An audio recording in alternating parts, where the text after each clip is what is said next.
Hello guys! Hello Capricorn! Welcome dito sa aking channel, Kapalaran 888. Welcome! Alamin natin Capricorn kung anong messages, vibration, gabay energy para sa inyong lahat. This is general reading. Pwede kang makaresonate, gamitin mo ang iyong intuition. And maraming salamat doon sa mga Capricorn na patuloy na sumusubaybay dito sa aking channel. Doon sa mga Capricorn na nagla-like and share, nagko-comments, sa lahat ng mga Capricorn na sumusuporta dito sa aking channel. Thank you guys sa inyong lahat. Okay, so yung first card mo Capricorn is number 16. 16 is thoughts, feelings, emotion, desires, plano. So sinasabi ng baraser dito Capricorn, ikaw ay posibleng nag-iisip. Nag-iisip ka ng mga strategy, nag-iisip ka ng mga plano mo sa buhay, nag-iisip ka kung ano yung mga next move or next choices and options na gagawin mo.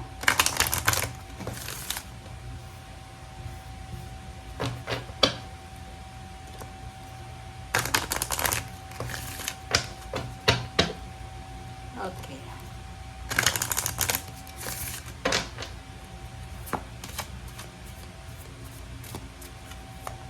Capricorn. Okay, Ganesh. Nandito si Ganesh. Etong card na Ganesh ay nagsasabi sa iyo Capricorn na marami kang iniisip na gustong gawin, simulan. It's either business ideas, looking for a job ka, naghahanap ka ng mga company or trabaho na pwede mong pasukan. Dito sa trabahong ito, dito sa barahang to, sinasabi ng barahan na kailangan muna nating alisin yung mga sagabal sa buhay natin. Okay? If you're looking for a job, make sure na alisin mo yung sagabal sa trabaho na gusto mong pasukin. Pangalawa, sinasabi ng barahan sa iyo Capricorn na eto na yung parang timeline. Eto na talaga yung perfect timing para mabago yung takbo ng buhay mo, financially and emotionally. Nakikita ko sa'yo. Si Ganesh, siya yung barahan na parang sasabihin sa'yo na, don't worry Capricorn, I'm here, we are here, your spiritual guidance, helpers, the universe, we will protect you, and we will guide you sa kung ano man ang thoughts mo, ano man ang plano mo, or kung ano man ito na gusto mong gawin or simulan.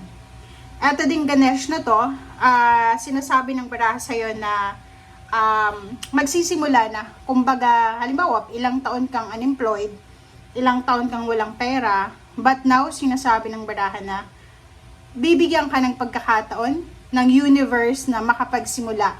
Like for example, para matapos na yung mga utang mo, makapagsimula ka na ng bagong buhay mo, para matapos na lahat ng problema mo or kung ano man tong stagnation.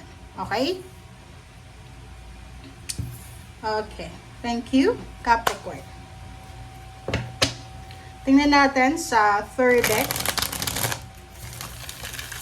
Last deck para sa lahat ng Capricorn.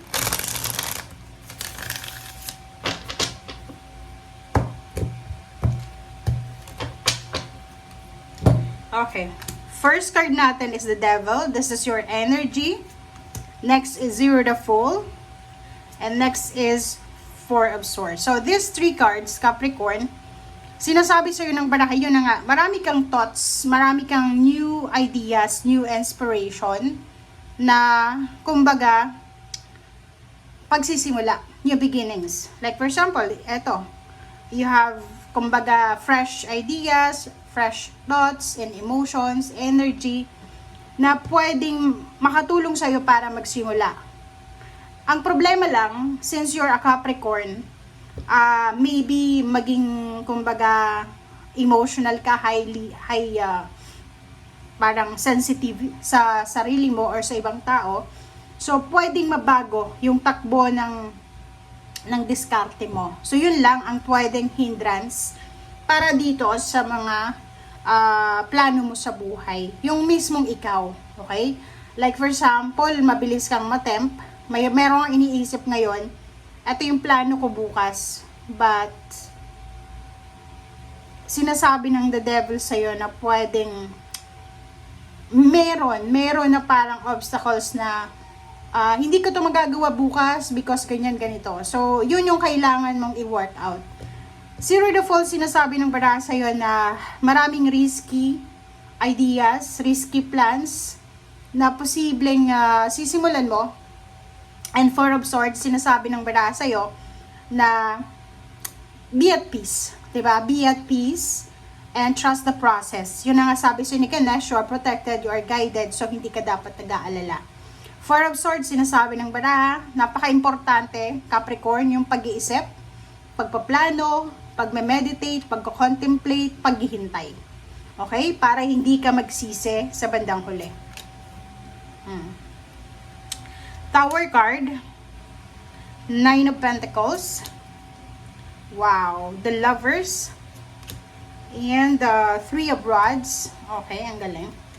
And then the Emperor. So, tingnan natin sa ilalim mo is King of Swords. So, yung King of Swords, guys, this is your direction. Okay? Ito yung direction na gusto mong tahakin. So, moving forward ka na.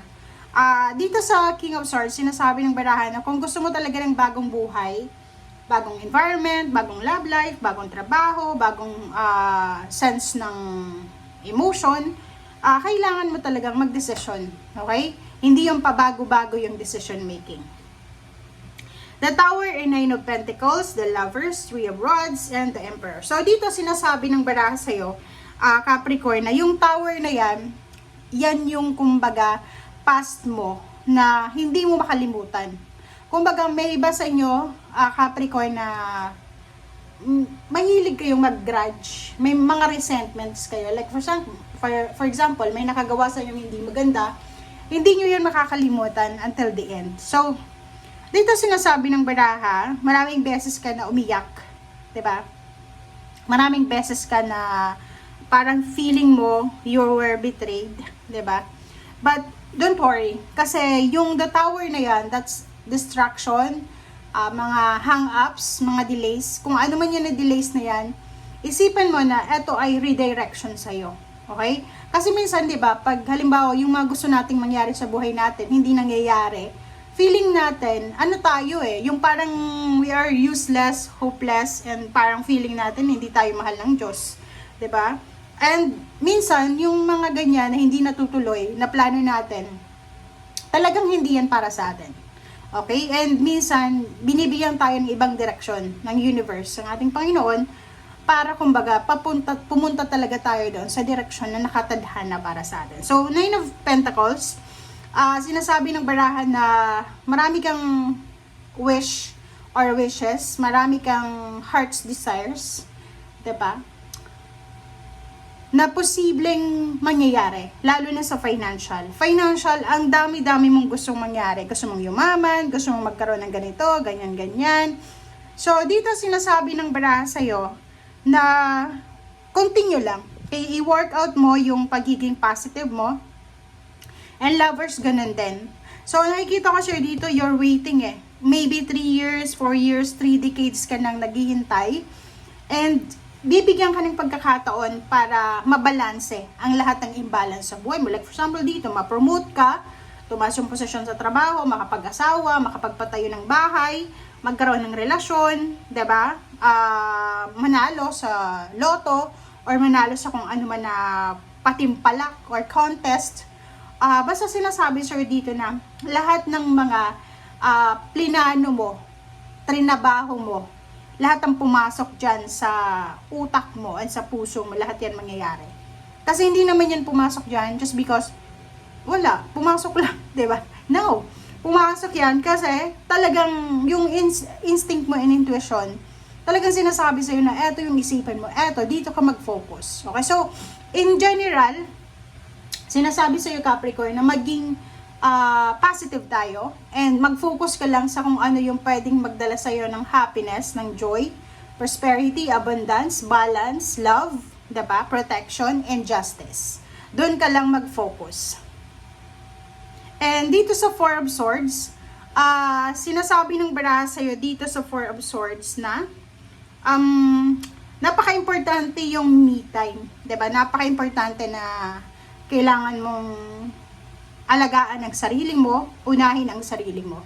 Okay? So, thank you guys for watching. Bye!